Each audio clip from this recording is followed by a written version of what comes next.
सुनहरा अंडा और मादा कबूतर। जंगल में एक पेड़ पर एक मादा कबूतर रहा करती थी। उसने अपने घोंसले में अंडे दिए थे। सारे अंडे तो सफेद रंग के ही थे, पर उनमें एक सुनहरा अंडा था। यह देख मादा कबूतर पहले तो हैरान हुई, पर फिर उसने सोचा कि सुनहरा अंडा भी तो उसी के पेट से निकला है, इसीलिए उसने बाकी अंडों के साथ उसका भी ध्यान रखना शुरू किया।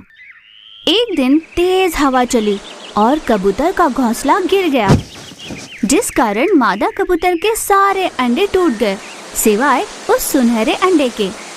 घोंसला देखकर मादा कबूतर बहुत दुखी हुई।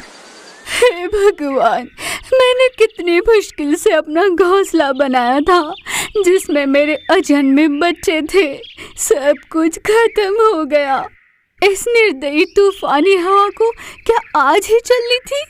आ भी गई तो क्या मेरे ही अंडों को नष्ट करने आई थी? ऐसे आक्रोश में रोए जा रही थी। तभी उसकी नजर पड़ी उस सुनहरे अंडे पर। जिस अंडे को देखकर मैं घबरा गई थी, वही अंडा बच गया। कम से कम इसे तो संभाल कर रखूंगी।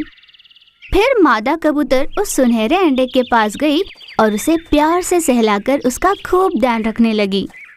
समय बीता। उस अंडे से एक चिन्नु मिन्नु सा सुनहरा कबूतर निकला। मादा कबूतर ने उसे खूब लाड प्यार से पाला और बड़ा किया।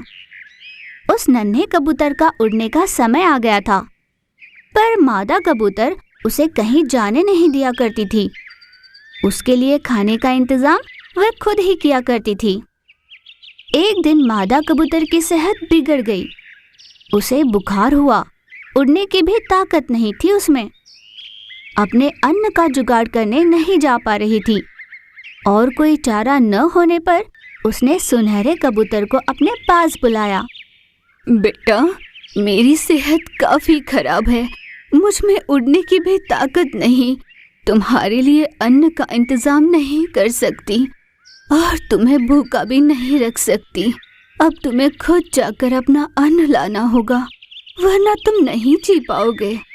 पर माँ, मैं आज तक कभी इस घोंसले से बाहर नहीं निकला। मुझे तो पता भी नहीं कि कैसे जाना है। मादा कबूतर कुछ न कह सकी। वह अपने बेटे को भूखा नहीं देख पा रही थी। जाने की स्थिति में न होते हुए भी मादा कबूतर के पास और कोई चारा नहीं था। वह बड़ी मुश्किल से बाहर गई और अपने बच्चे के लिए अन्न ले आई। अपनी माँ के क्षीण होती हालत में भी उसे बाहर जाना पड़ा। ये देख सुनहरे कबूतर को बहुत दुख हुआ। उसने रोते हुए अपनी माँ से कहा, माँ, मुझे माफ कर दो। मुझे खुद से ही नफरत हो रही है। तुम्हारी इतनी सेहत खराब है, तुम उड़ने की हालत में भी नहीं, फिर भी मैं भूखा ना रहूं, इसलिए तुम पीड़ा में रहते हुए भी मेरे लिए खाना लाई। मैंने आपकी सेहत की सोची भी नहीं।